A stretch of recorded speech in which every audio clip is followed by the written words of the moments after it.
시내산에서 하나님과 언약을 맺고 그 율법을 받은 이스라엘 백성들은 광야를 떠나 가나안 땅으로 나아가는데요.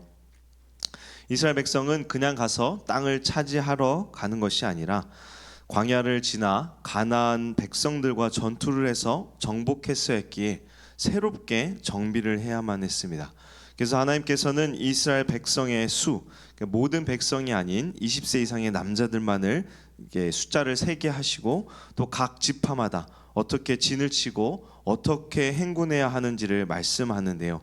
그 내용에 대한 기록이 바로 민수기 1장 2장이었습니다. 민수기 1장은 이스라엘 백성 중 남자 20세 이상 전쟁에 나갈 인구에 대한 조사가 기록되어 있고, 민수기 2장은 성막을 중심으로 각 지파가 진을 치고 행군하는 순서들이 기록되어 있는데요. 이 기록에서 독특한 것은 바로 레위 지파에 관한 것입니다. 1장에서 20세 이상의 남자를 계수할 때 어느 지파가 계수되지 않았을까요?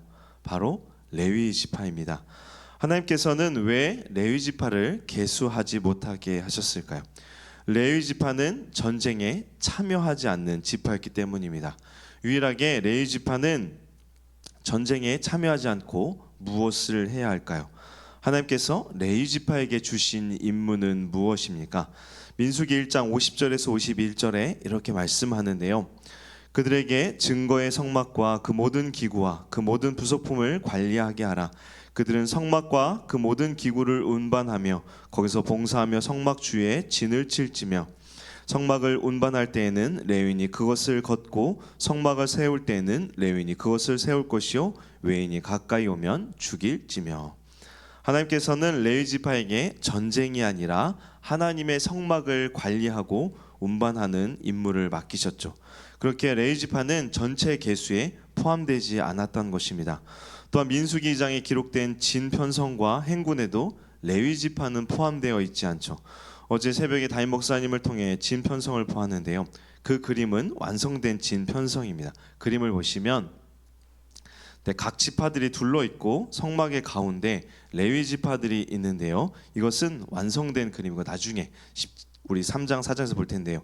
2장까지의 내용을 토대로 보면 성막을 중심으로 각 동쪽에 유다, 이사갈, 스불론, 남쪽에 르우벤, 시므온, 갓, 서쪽에 에브라임, 므낫세, 베냐민, 북쪽에 단, 아셀, 납달리, 이렇게 12지파가 기록되어 있고 레위는 빠져 있습니다. 그래서 다음 그림을 보시면 이렇게 없이 나옵니다. 레위 지파를 뺀 이유는 민수기 3장과 4장에 따로 말씀 기록하기 위함인데요. 왜 레위 지파를 따로 이렇게 기록하게 하였을까요? 네, 그림을 내주셔도 됩니다. 보통의 나라들은 전쟁이 나면 모든 남자들이 예외 없이 전쟁에 동원되지만 이스라엘은 그렇지 않았습니다.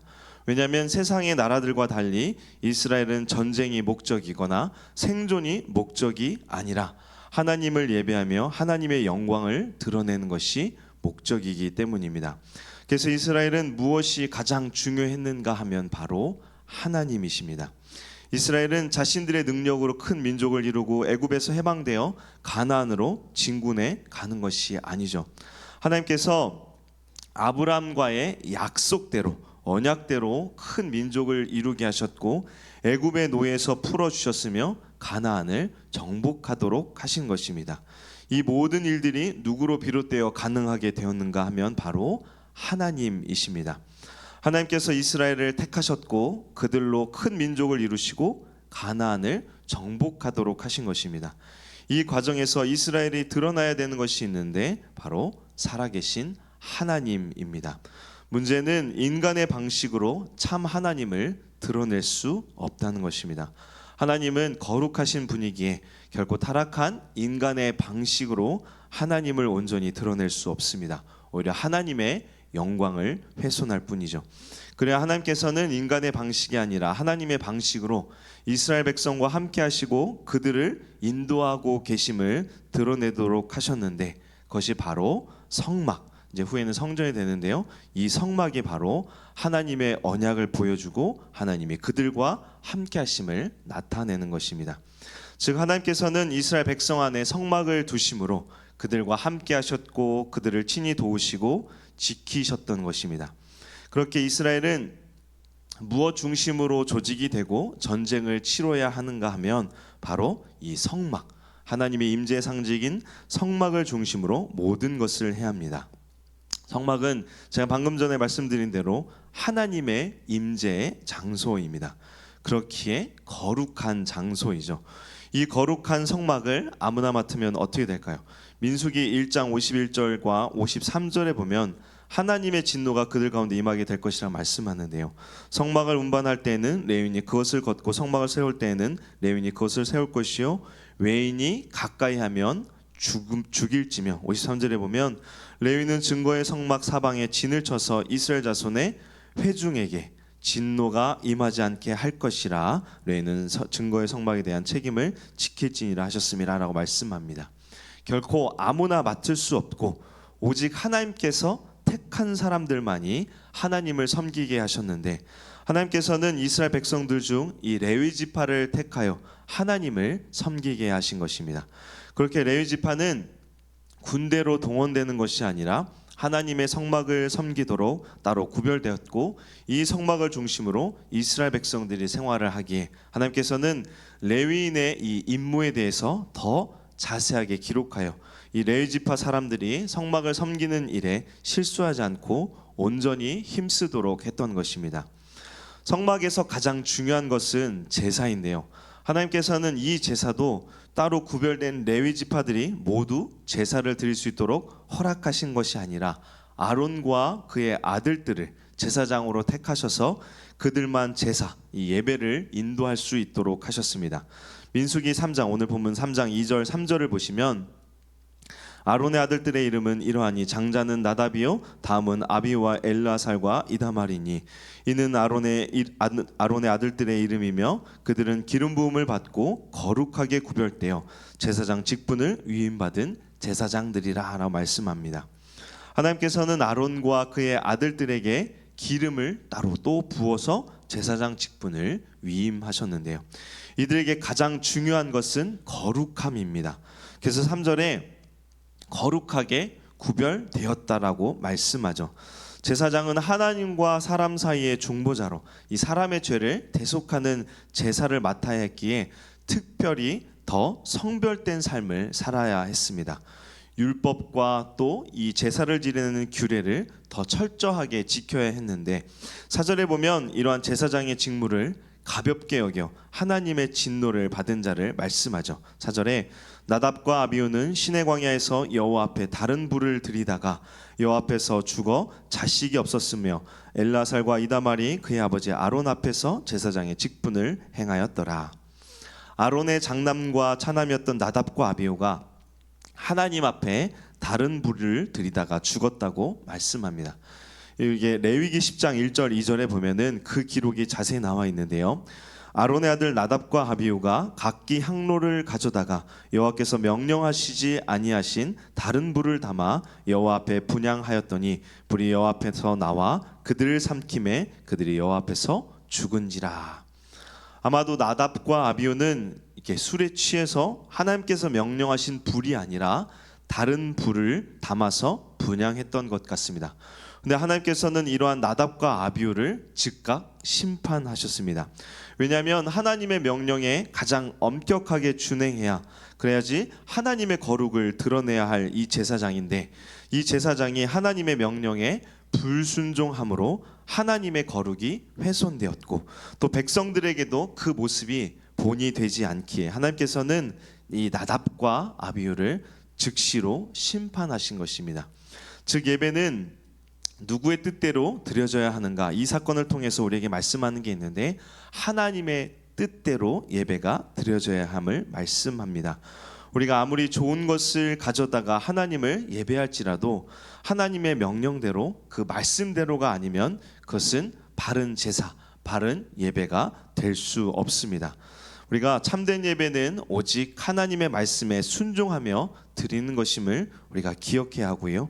또 하나님의 말씀에 순종하는 우리 바른 예배자 되기를 주님의 이름으로 축원합니다.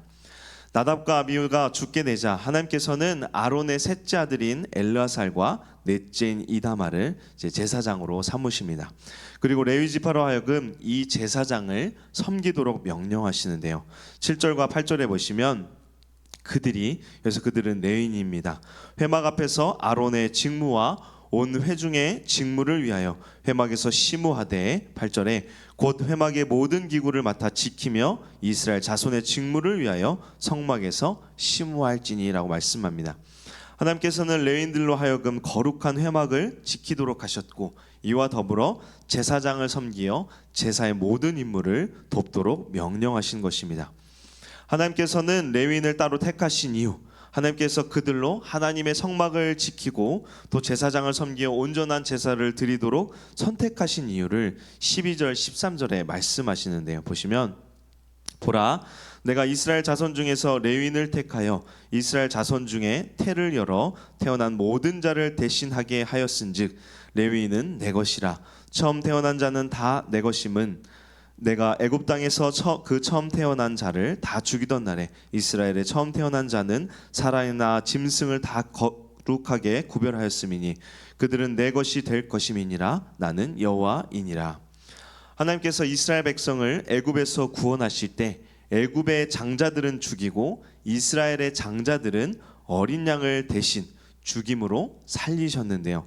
하나님께서는 어린 양을 대신 죽임으로 이스라엘의 장자들의 생명을 구원하였기에 사실 이스라엘의 장자들은 모두 하나님의 소유입니다. 그러나 하나님께서는 이스라엘의 모든 장자들을 직접 하나님의 소유로 취하시는 대신에 이 레위 지파를 이스라엘의 장자로 삼아 하나님을 섬기게 한 것입니다. 즉 모든 장자들이 다 하나님을 섬겨야 하는데 하나님께서 그렇게 하지 않고 레위 지파를 따로 구별하여 장자 삼아 섬기게 하신 것입니다.